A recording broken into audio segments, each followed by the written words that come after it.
Hello. So, Hello. Okay. So, thanks for still being here. Yes. Thank And you. it's going to be good because today is the anniversary of 9/11, right? Mm-hmm. We're on September the 11th, Yes. 2019, which is exactly 18 years 18 years. Yeah. after these events. And we were just discussing at breakfast what you remember of that. Yeah. And do you want to just tell us again where you were? I remember I was at home with my sister and my parents, and I think we were making noises or something, and then suddenly our parents told us to be quiet and because something really important was on TV. Mm. And sometimes they would say that, and then we wouldn't listen. So we kept on talking, and then at one point they were like almost not angry, but like very serious about it. Mm. And then I realized, okay, something had happened, and it also said like breaking news, and yeah, so that was my memory. And do you remember seeing the images on the screen? Yeah, that was already pretty impressive, even if I didn't understand. Because you were about 7 or something, you still remember that? Yeah, I didn't understand what was happening, obviously, but I Mm. understood it was something bad, and yeah. Right. Okay, so yes, and I was in Shropshire actually. I was just about to train as a religious studies teacher. It was my last glorious summer, beautiful sunny day on the Shropshire Hills, been for a walk in the Long Mynd, which people in England will know it's a beautiful hill with many mysteries and kind of druid landscape. And then came down to the hotel in Church Stretton to see the images on the screen and was absolutely appalled. Mm-hmm. Um, Can imagine. Right. So okay. Anyway, let's go for it. You've got some questions you want to ask me. Yeah, I got some questions. Obviously, well, it's been 18 years, like we said, and obviously it had a huge effect on, well, the victims and their families and their loved ones, but it also had so many effects on different aspects of life, but also of society, and both for international politics and the way we wage war changed. And maybe we won't get into that now, but I heard that you recently founded a a reconciliation commission for the Middle East. And how do you think that is related and to the events happened on 9/11? And can you tell us something about the Truth and Reconciliation? So yeah, thank you. I mean, I've been a kind of peace activist as well as a peace thinker. I do half theory and half praxis. Mm-hmm. And I'm not one of those philosophers that think that just theory alone is enough. I also think we have to act. Mm-hmm. And like I was saying in our last talk, to me philosophy is about healing. So what's the point of having a philosopher who never does anything? That'd be like having a doctor who's always in the library and never goes on the ward and actually treats people. Mm-hmm. That's just bonkers. So to me, the Middle East is a maelstrom of conflicting national identities, religious identities, narratives.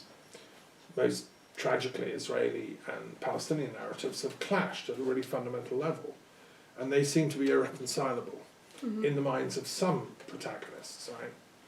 I believe they are reconcilable. I like Nicholas of Cusa, who said God is the coincidence of opposites. I believe even opposites can be reconciled in the light of spirit, in an objective sense. But for that we have to kind of be prepared to go outside of our former identities. Mm-hmm. When we construct these narrow identity shells around us, psychologists call that ego, my narrative, my history, my suffering, then we're never going to be able to reconcile with the other, who has a diametrically opposed identity shell. Anyway, so to me it's a philosophical challenge is to reconcile these irreconcilables. Mm-hmm. And I've been to Israel and Palestine and other parts of the Middle East several times, chairing meetings, discussing with protagonists on both sides, hearing their narratives, hearing their pain, and their joy sometimes, because there are some amazing peace thinkers and peace activists on all sides I've also interviewed. And put this together. It's been filmed, it's a documentary, it's an ongoing project. And obviously it was made necessary by the events of 9/11. When they first happened, I assumed that the official narrative of the British and American governments was accurate. This was done by Al-Qaeda, you know, and that raised enough problems of its own, Islamic terrorism. Why on earth, you know, they would do that? And it's against all international as well as Islamic law to attack non-civilians. Within Islamic law, the laws of jihad are very strict. Also, it's against Islamic law to commit suicide, in fact. Muhammad forbade suicide. So to do suicide missions which kill civilians is doubly against Islamic law. According to strict Islamic law, either Shia or Sunni kind, any Muslim that does suicide bombings is going straight to hell, you know. So anyway, within that wider work of the Commission for Truth and Reconciliation, you see, I take the view as a philosopher and a historian that only through truth, uncovering the common narrative at the back of all these conflicts, we'll be able to get peace. There won't be possible reconciliation otherwise. So that's the kind of bigger picture, and that's an ongoing work. It was inspired by what they did in South Africa. Nelson Mandela and Bishop Tutu and people created this Truth and Reconciliation Commission. So I've said let's have one for the Middle East, you know. Good. Yeah. And you set up a historical commission for 9/11. What are you exactly planning to do, and how are you going to set it up exactly? Right, so it's really following on the launch of my book, which I published. I spent 2 years researching in minute detail the events of 9/11 and possible explanations for it. We'll come on to that maybe in a minute. And in the book I've suggested that we get together a team of internationally recognised historians, professionals, who've got at least a PhD and preferably lots of research and teaching experience as historians. You know, I'm a trained professional historian. I love history. I have a room full of historical books on world history upstairs, as you know, in Clio. And I've spent years studying and teaching history. And 9/11 to me is an assault on my consciousness as a historian. I'm within the tradition of British historians like Toynbee, who are world historians. Toynbee was a great historian to me, you know, and he looked fairly and objectively at all sides of conflicts. And he was, for instance, he was an expert in Greek history, but he also was prepared to look at the Turkish side of history. And in the day when everybody was talking about the Eastern question, as if these nasty Turks are causing trouble, he went to Turkey and studied Greek atrocities against the Turks. It wasn't just one way. Yes. And he wrote a book called The Western Question, which is how the Turks saw Europe, you know. And we're commemorating this day, Eugene of Savoy, his 2 famous victories against the Turks, you know, defeating them outside the gates of Vienna. So that's fine, but I think history can tell the narrative from both sides. Yeah. And the idea of the commission is to get a team of proficient, trained, qualified historians together from as many countries as possible, including countries that lost lives on that day, which were many countries actually, and to get them to sift through the evidence that's now emerging from engineers, architects, firefighters, who are now trying to bring law cases against, to try and clarify the fact that these buildings seem to have been pre-wired. Even the firefighters of New York have just launched a legal case calling for an inquiry. The architects and engineers have sponsored a finding by the University of Alaska. I think they spent 4 years doing really detailed forensic scrutiny of the building 7, proving that it cannot have been brought down by fires. Historians have to listen to the evidence of materials engineers, architects and so on.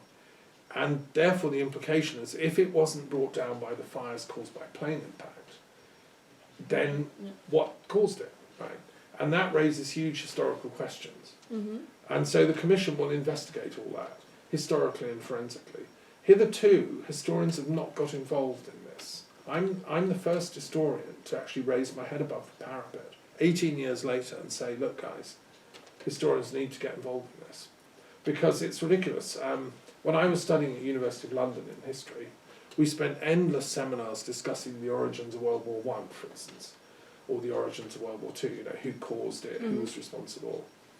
And this question of who caused something or what's the origins, that's the favourite question historians like to ask. Yeah, why aren't they teaching at the LSE, where I used to study diplomatic history, the topic of the origins of 9/11? Mm. If they read my book, and once it's, you know, I'm happy to run a seminar there, you know, because that's the most important Centre for International History in the UK at the LSE, and we have had great historians there. Some of them taught me.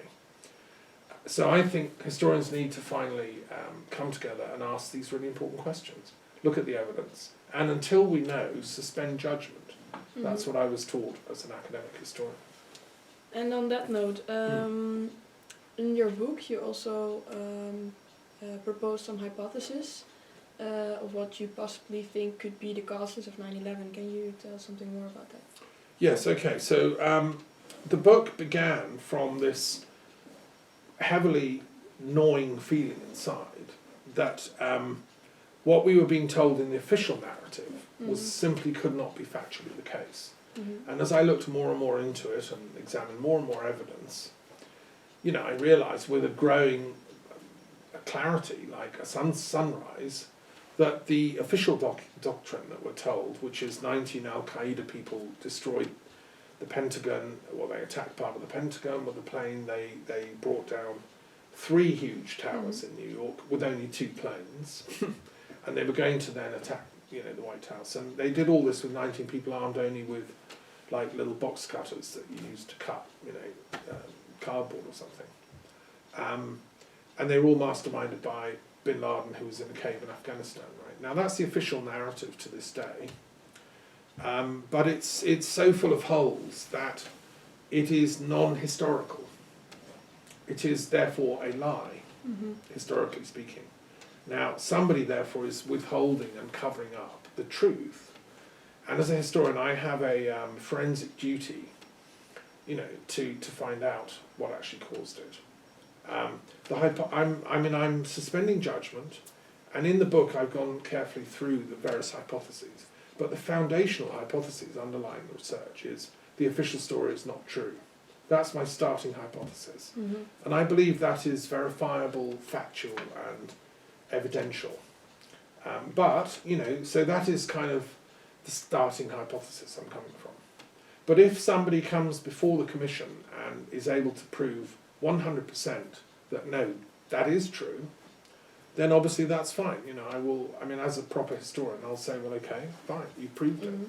But as of now, I think the absolute opposite is the case. The hypothesis that the official narrative used to justify a war against Iraq, totally illegally, by saying, well, Iraq must have been involved in 9/11. And people were brainwashed, like on the media, the mass media. I really feel desperately sorry for the people of Iraq, the ordinary people, who had nothing to do with 9/11. Suddenly their country's invaded by Americans, all sort of, you know, bombing and destroying and killing, and all because they were angry about 9/11.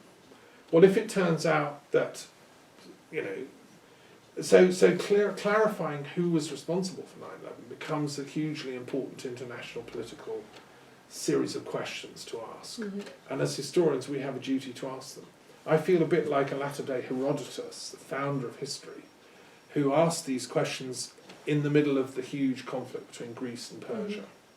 He simply had the courage to get up and say, well, hang on, who caused this? Who started this? That's what I'm trying to do about 9/11. Okay. I see. So you've published 2 volumes so far. What is exactly in volume 1, more or less? Right. Well, okay. So as I say, it took me ages to research this. It's taken 2 years, and that's on the base on, you know, following 18 years of other research and thinking and so on.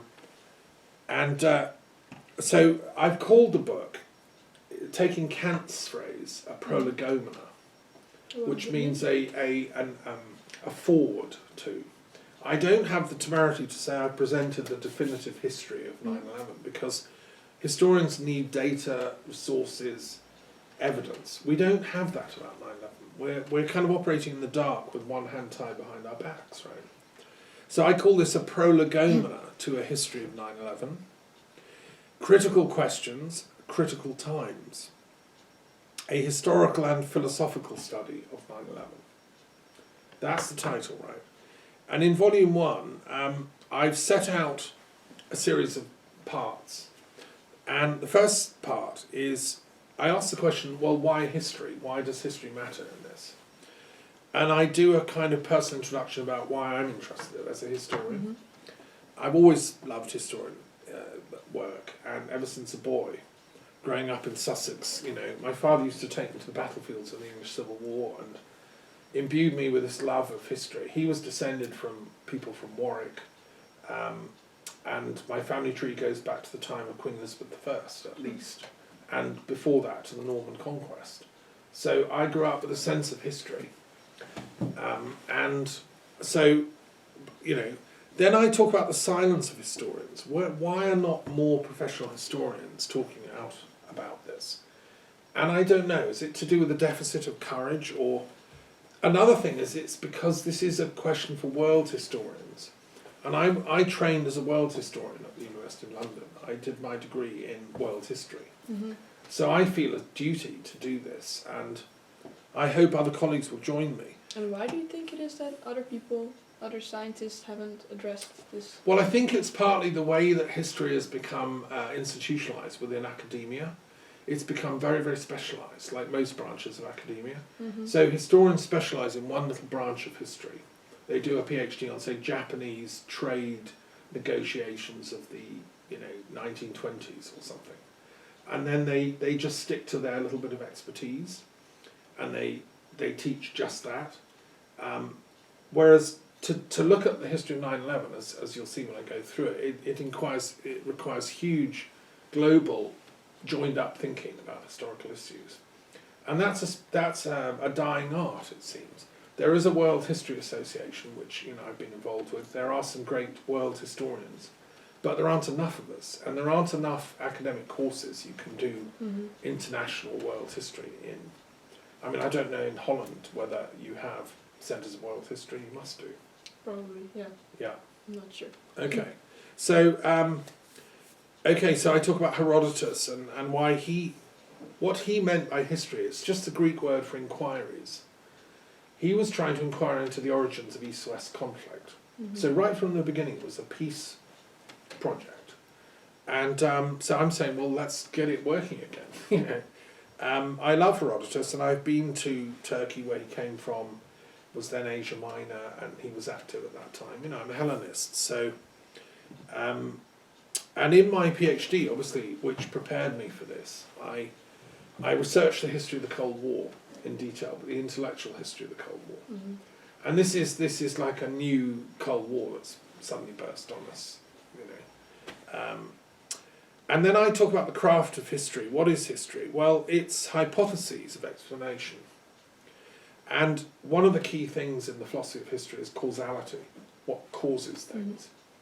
And I explain there's a material cause, there's the physical buildings going down, that's a material cause, which we still don't know the answer to, even that.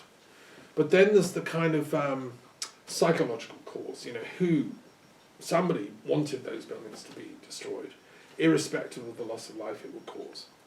So those are more subtle questions. I explain what are the levels of historical explanation. I go into some technical terms in the philosophy of history. And then I talk about one of the new problems we're facing as historians, which is ignorance in history. There's so much we don't know. Even now, you see programs on telly all the time, like the great mysteries, the unsolved mysteries of history. Well, 9/11, I don't want it to go down as one of the unsolved mysteries of history. We have a duty to find out as much as possible. And because there are witnesses still alive, people who were in the buildings and survived, people who were in the fire department, people who were in the State Department and the Pentagon when it was attacked, these people should give their testimonies before it's too late. And then I explain that the importance of truth in history. To me, as a historian, history matters because it's the search for truth. And that's why testimony and evidence are so important. Then I go into, part 2 is an attempt to reconstruct a history of 9/11, just the day, right? And I go into detailed, almost minute by minute chronology of the day's events, 18 years ago today. But then I say what we were told had happened, because of course even reconstructing that chronology is disputed territory. So there's what we were told had happened, and then who told us. And then there's what we know for certain actually happened, we think, and then what we're unsure about, right? Then there's the question of what we were told later had happened. Because those of us who were watching telly, you know, there was a narrative unfolding on the screen and the radio. And then there were, you know, statements made by the president and other world leaders. And then was for later statements, what we were told the day after or the day after, you know, had happened. But then there's the question of, well, hang on, we're a bit sceptical about some of the statements because they were contradictory, they didn't add up. And then I go into the problem of the unravelling of the official narrative, what we found out since then. We know now that things were not as we were told, you know. So then I go into the consequences of the events of 9/11 and why it matters to find the truth out.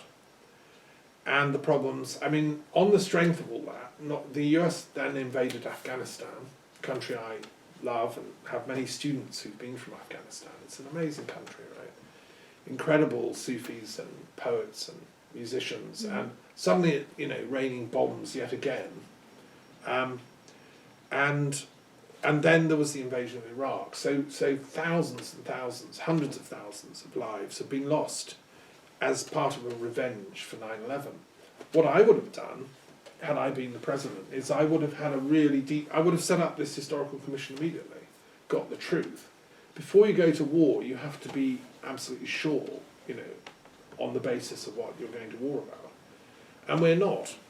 So, of course, the conflict in Afghanistan is still continuing. I mean, even today, Trump and the Taliban and the Afghan government are trying to have talks. They're not. Fighting's still going on, 18 years later. And it's because that whole conflict has never had truth at its root, in my opinion. And in Iraq, chaos too. And then instability in Syria, which is a maelstrom still going on, all arising out of this 9/11 stuff, actually. So that's why it's so important to investigate.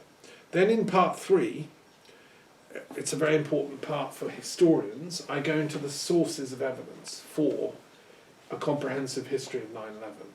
What would we need to have a real history of that? Well, we'd need, firstly I do a literature review, which we love as historians. I go into every single book that's ever been published about 9/11 in as many languages as I can access, right? And I do like a critical review of them all as a historian. A lot of them have been written by journalists or forensic investigators, you know, some have been written by politicians, etc. And I review them all. None of them are a comprehensive historical study because it's not possible to write that. This is the first attempt, okay? So I've done a review, then so all of those are evidence because they give reports, etc. Another type of evidence is all the emails that were going around at the time. If we could freeze that and access that entire list of emails, including among the powerful movers and shakers of events, to write the definitive history of 9/11, we need access to all those emails, which will be stored in appropriate security, you know, computers. We also need a record of all the phone calls that were made, phone records at the time, on the day. We also need access to all the bank records of the people purported to be involved and other figures. Then there's oral testimony, there's filmed and video evidence because people were filming as the towers were crashing. There's telephone records, people were telephoning each other saying, well, you know, look what's happening. Then there's the materials evidence of what, you know, was there nanothermite found in the dust, etc. Well, there was. That has huge implications. There's then legal and court evidence. Very few legal cases have arisen. No one's ever gone to court over 9/11. What's happened is they captured some people they've stuck in Guantanamo and accused them of involvement, but have never put them on trial properly publicly and never put any evidence before court. Now that's very suspicious, isn't it? On the contrary, other people have tried to bring government officials to court, accusing them of a cover-up, a conspiracy, and normally those cases have got somewhere and there's evidence being presented. And those are ongoing. Now there are other attempts to bring, because if it was an inside collusion somehow, then people are guilty. It's a crime. This was a crime scene. So legal evidence is important. Police records are important. What did they know? What were they told? And then there's a strange thing called confessions. Some people have gone live and said, "Yeah, well, I'm sorry, I worked for the CIA. We did it. On my deathbed, I'm confessing." But there's a series of those kind of confessions have happened. They need to be gone through. I mean, are they bogus or are they real? Then there's WikiLeaks. What did they know? What's been uploaded to WikiLeaks? Why is Assange being silenced? I mean, does he know something that we ought to know? Does WikiLeaks know? Do they have evidence? Because they were certainly getting some uploads about the Iraq War. I think it's rather, I think it would be interesting to see if WikiLeaks has access. And then there's evidence of the Air Force, because jets were scrambled and stuff, late. Why? Then there's the flight data of all the air traffic controllers. That evidence is there. And then we come on to the very important question of intelligence evidence. I want to go up to the headquarters of MI6 at the Thames and have a historian's peace pass, and go in and say, "Okay, show me the files of 9/11, please," and have access to them. I'm only a historian. I'm not, a spy. I'm a spy for Athena, the goddess of truth, right? And I want, the right to have access to them and see what British intelligence knew at the time and in the run-up to and afterwards. Now, I want also my Chinese historian colleagues who's sitting on the commission to be able to go into Chinese intelligence headquarters in Beijing and access the same stuff. Go in and say, "Look, show me the 9/11 records, please." Because, and the same in Israel. My friend lives very close to Mossad headquarters in Herzliya. I'd like to pop into Mossad and say, "What did you know about 9/11? Do you have any records here, please? Show me the files."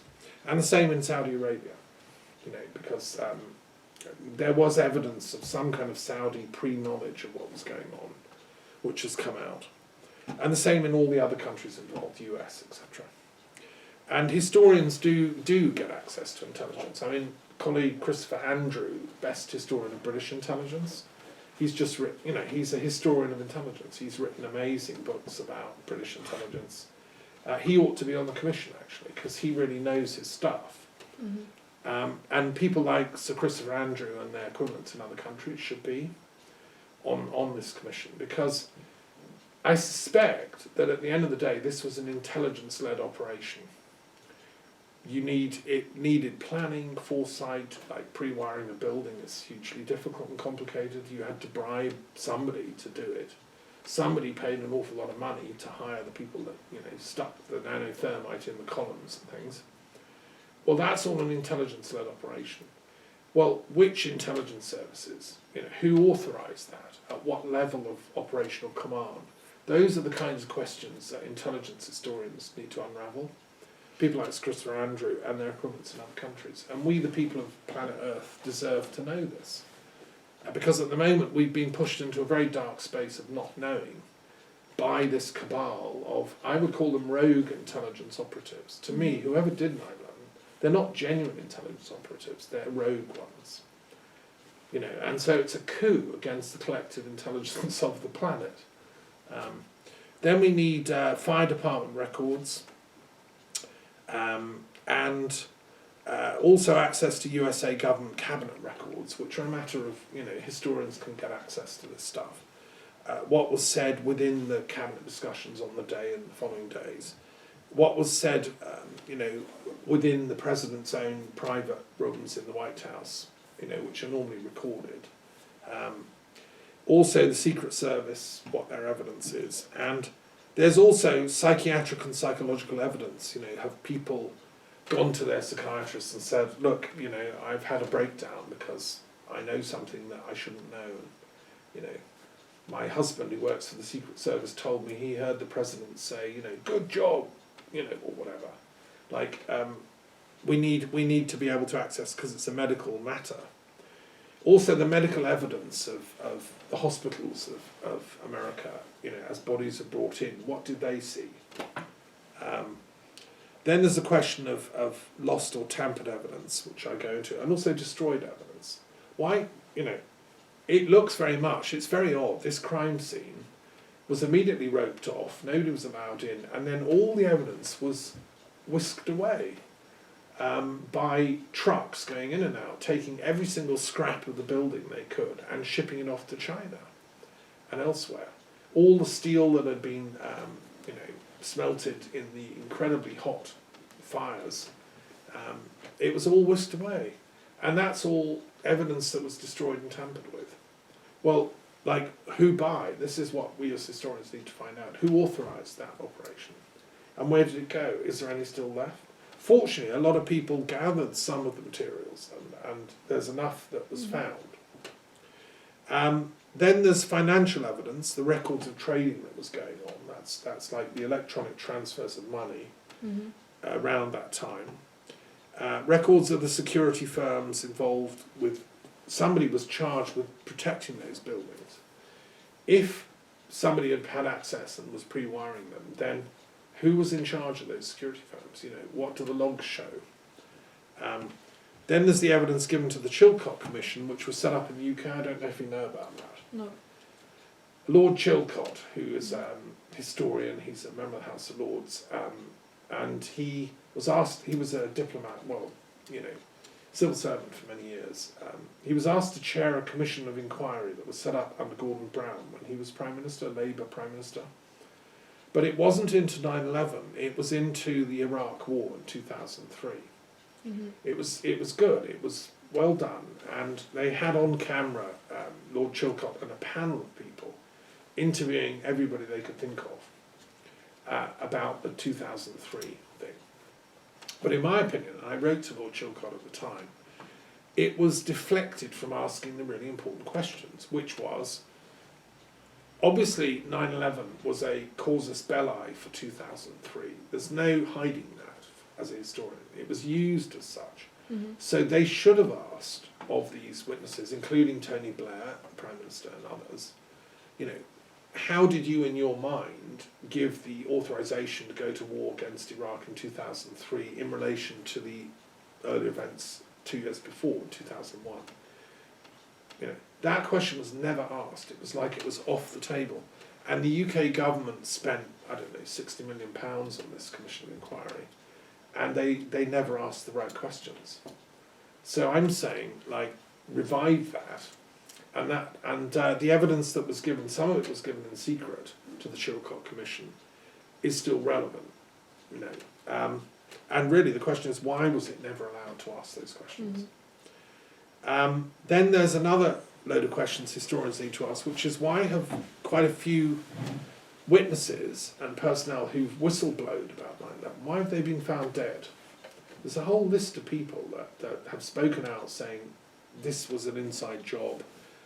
There's a woman who was in the Pentagon who can swear that the official narrative isn't true. And other types of people like that. There was a guy who was a janitor in the stairwell in one of the great Twin Towers who had convincing, crystal clear evidence that it was an inside job. There were explosions going on in the basement, huge explosions, even before the plane struck. He heard them. And yet he was found dead, right? So there's a whole load of inquiries needed into why these people are being found dead. It's as if, God forbid, somebody's trying to cover it up, And as a historian, that's really annoying.